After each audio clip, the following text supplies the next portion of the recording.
welcome once again to Leader Talk, this very special show on CNN-IBN where we bring together sporting legends and captains of industry to share their mantras on leadership.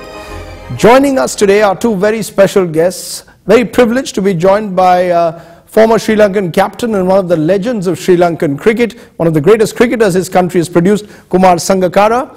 Also joining me, Phiroz Vandrevala, Vice Chairman and Managing Director of Diligenta. Remember, Diligenta as part of Tata Consulting Services, which is the market leader when it comes to IT and business consulting services. Appreciate both of you joining us on this special.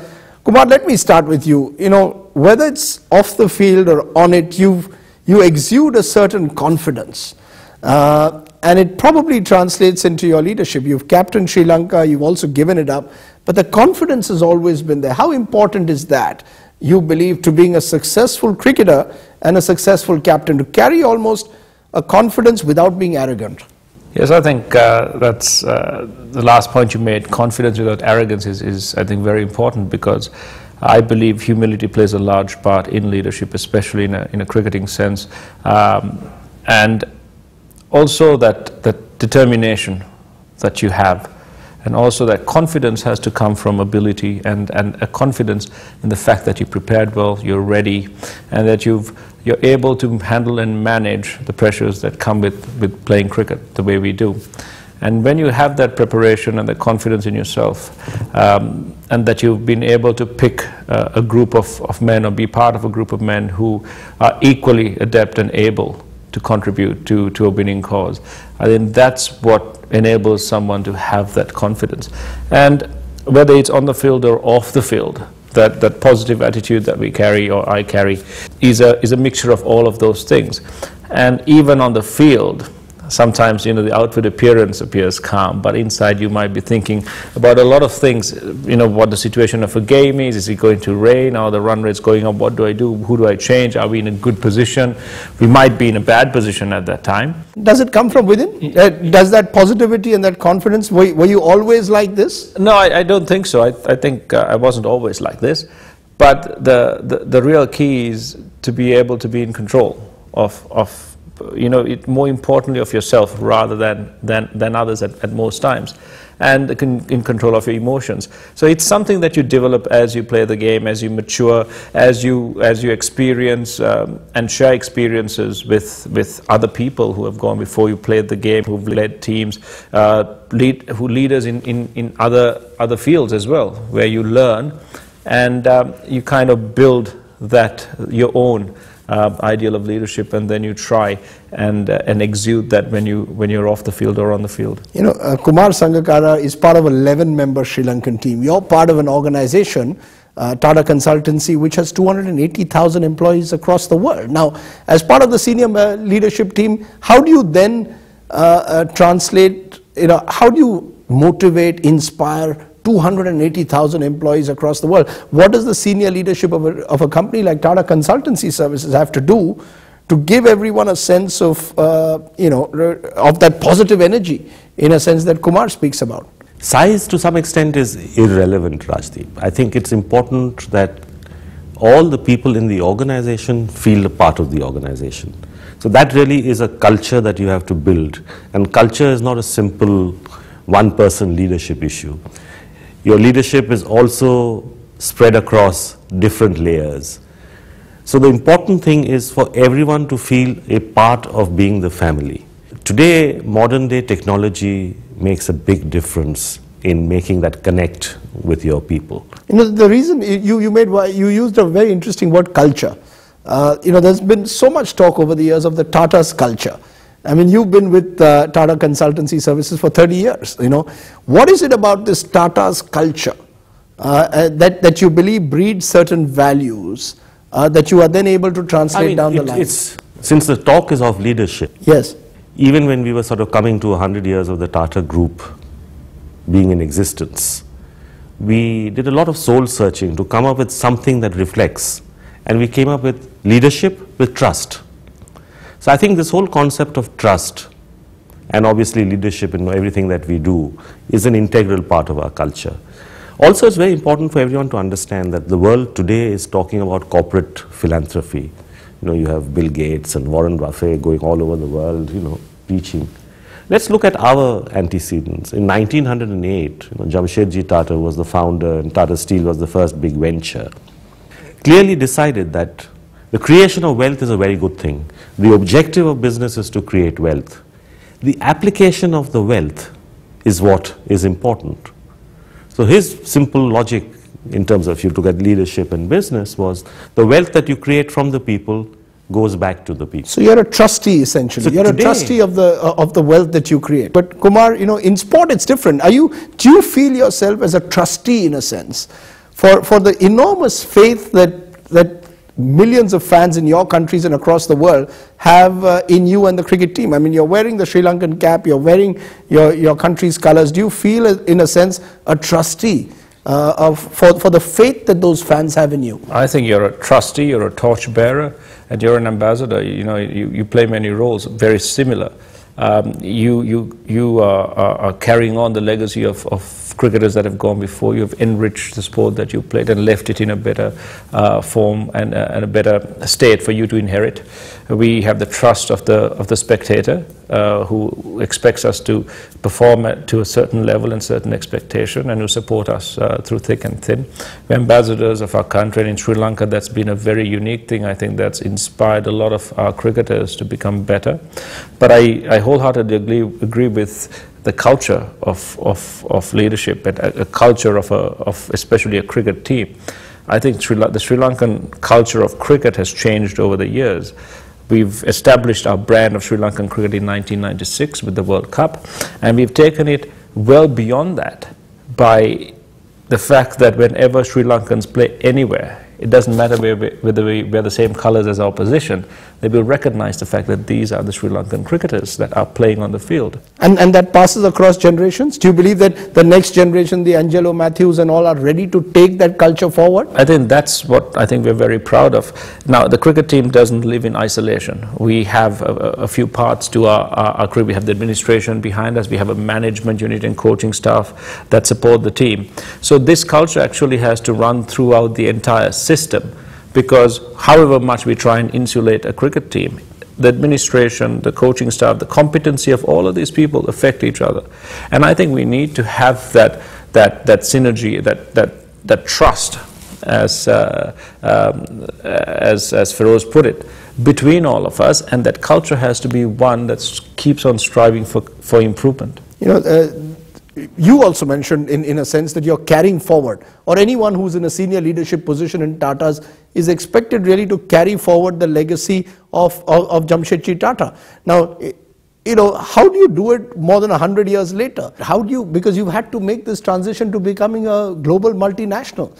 How do you make that transition and at the same time retain the values that you say have been imbibed over 100 years? It's again fundamentally by how you lead, how you train, how you engage, how you get people to understand what that culture is, and very quickly people incorporate that. The reason I asked this also in the context of Sri Lankan cricket, you mentioned the '96 and the World Cup win was a defining moment. Yes, it was a defining moment because the world finally realized that Sri Lanka was now a world power in cricket. But you are a small country, and there's also been the other side that Sri Lankans are islanders, happy-go-lucky, enjoy their cricket, love their cricket, played with a smile. With that smile, in your generation has come a certain steel. Is that something that came through leadership, that, leadership is not just about playing cricket with a smile, but it's also having a steel within? Yes. I mean, you and Mahila, in a sense, represent that new generation of Sri Lankan cricketers who will give back as good as they get. I think it was a shift of mindset. I think you were very right. We were very similar to the Calypso cricketers of the West Indies. We played well, we gave a great fight, we were gentlemen both on and off the field, but we won very little. And that culture had to change, because in sport, I think being the best does matter, but of course it's not at every cost. There are certain costs involved along the way, but it is not the end all of life or cricket. But it is in our DNA as competitors, it's in our makeup that we want to be the best. We want to be number one, we want to win. So we've got to find the best way to do it, and to find one of the first steps along that journey is self-realization of self-worth, what you are capable of, the respect that you think that you have for yourself and you deserve from others, but which you can't demand. You've got to show it in the way you play, you've got to show it by performing, and you've got to build that into the group of players that you have. You brought a certain self-belief, in a sense, in the last 10-15 years into Sri Lankan cricket. Was that also important in the case of business? Because let's be honest, for the longest time, Tata's was a homegrown company. Suddenly you decide and go across the world. You've been very successful in England now, not just with TCS, but with Jaguar, your other acquisitions. How important was inculcating self-belief in your leaders at senior levels, that look, you can compete with the rest of the world, that you don't have to be intimidated by the idea that you're taking over a British company, or you're now in the English market competing with English companies? Because traditionally we've always had that self-belief, and if you look at the leadership between, say, the parent company and an acquired entity, our history when we've done any of these significant acquisitions has not been to rock the boat. It's been a model extremely different to the American model of a merger acquisition or a takeover. I think we've allowed people the space, and I think Jaguar is a fantastic example where it's exactly the same team. There's been a little bit of change in the leadership, but if you look at the design, the engineering, the plants, the workers and everybody else, they've just been able to live up to their potential. I think, allowing people to live up to their potential is an absolutely essential part of leadership. And aspiration. Aspiration is free. That's right. Aspiration is free. Have you created that aspiration in every young cricketer who now plays for Sri Lanka? We talk about talent and potential. Yes, I think everyone's got talent and potential. The key is to have an environment that allows you to reach at least a certain part of that potential and to fulfill that talent and promise that you do have. And we've gone away from talking too much about talent and potential. Because you've always had talented and potential. We've always had, but we're trying to convert that into ability. We're trying to get these guys to understand, and ourselves to understand, the value of having a good work ethic, good values, good principles, a very positive lifestyle off the field, because I think that really impacts performance on the field. And all of the things that we try to create in our cricket team is subject to the fact that the individuals we do have buy into it, believe in it, are valued as individuals, and they continue to add and improve that culture that we are trying to build and carry on for the next generations. Let me take a quick break at this point. Just a little bit more with Phiroz Vandrevala and Kumar Sangakkara. You're watching Leader Talk here on CNN-IBN as we share successful leadership mantras. I've looked up to a few people, but in my short career, I've had a few captains, and out of them, I'd say the person I've trusted the most would be Mahela.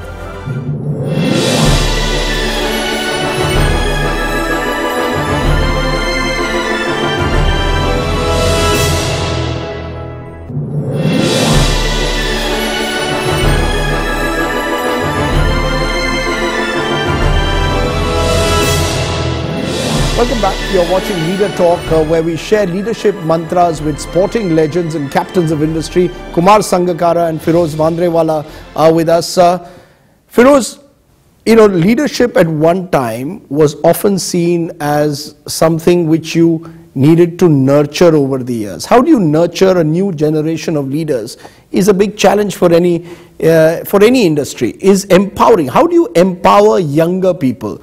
Because we are a young nation.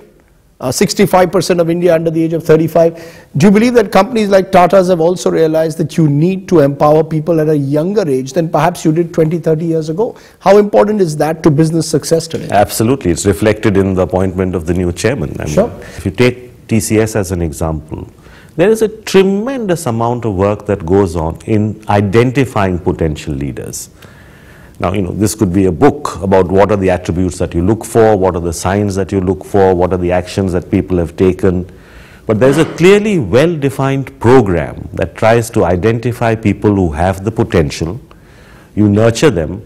But the challenge again is that when you start identifying people too early to be potential leaders, you don't want to upset a large part of the organization that works in tandem with them and with you. Sure, but you accept that the time has come where if you're 40, you could be in a leadership role, something which say 20 years ago you had to be over the age of 50 to get any kind of leadership role. Has leadership become younger? Absolutely it has.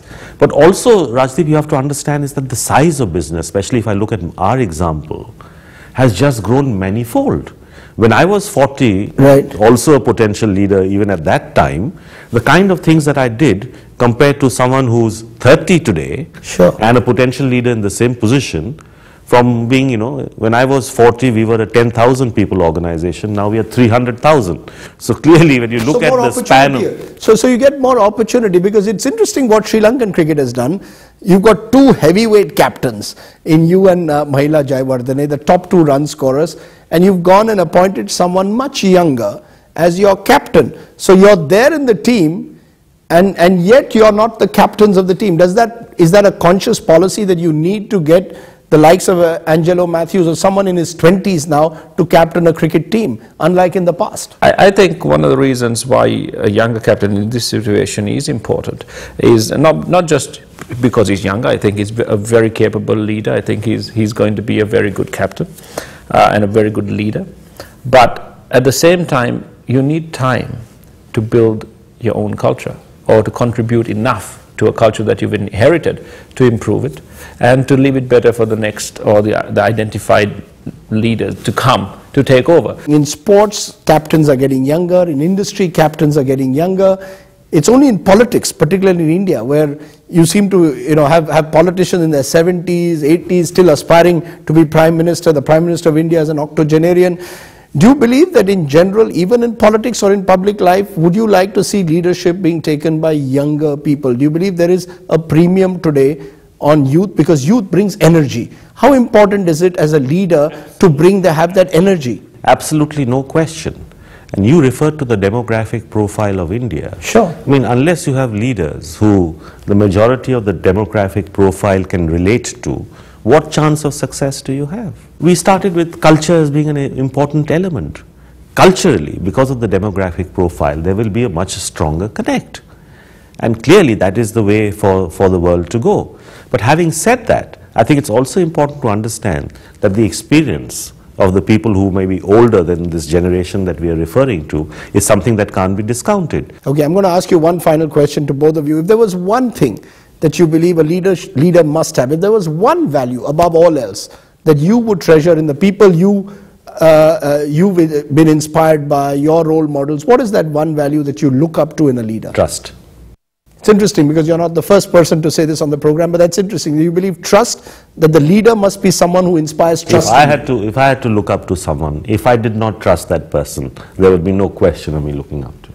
What is it? What is that one thing, Kumar, in cricket or in sport or in any field of life that you believe you look up to it when you see someone as a role model, as a leader? I think again I would go with trust, because trust means you're compassionate, you're honest, and you inspire belief.